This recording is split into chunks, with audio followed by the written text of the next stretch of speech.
কেই ব্যক্তি যিনি গোটা বিশ্বে ব্যাংকিং আর টাকার ধারণা বদলে দিয়েছেন, তবুও আজও তার মুখ কেউ দেখেনি। ২০০৮ সালে এক ব্যক্তি বা গোষ্ঠী আত্মপ্রকাশ করে সাতোশি নাকামোটো নামে।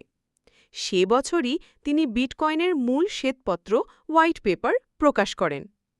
২০০৯ সালে বিটকয়েন সফটওয়্যার চালু হয় এবং প্রথম ডিজিটাল মুদ্রা হিসেবে জন্ম নেয় বিটকয়েন। কিন্তু প্রশ্ন হচ্ছে, এই সাতোশিকে? কেউ বলে তিনি জাপানি এক প্রকৌশলী, আবার কেউ দাবি করেন এটি একটি গ্রুপের ছদ্মনাম। কেউ সন্দেহ করেছেন ইলন মাস্ক পর্যন্ত। ২০১০ সালে হঠাৎ করেই সাতোশি নাকামোটো সব যোগাযোগ বন্ধ করে দেন, আর এরপর থেকে তার কোনো অস্তিত্বই পাওয়া যায়নি। আজও তার নিজের তৈরি করা ১০ লাখের বেশি বিটকয়েন কোনোদিন খরচ করা হয়নি, যার বর্তমান মূল্য বিলিয়ন ডলারে।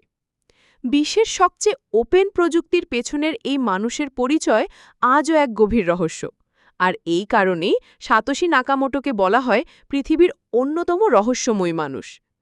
একজন অদৃশ্য মানুষ যিনি বদলে দিলেন টাকার ভবিষ্যৎ। ভাবুন তো, সত্যি যদি একদিন তার পরিচয় প্রকাশ পায়।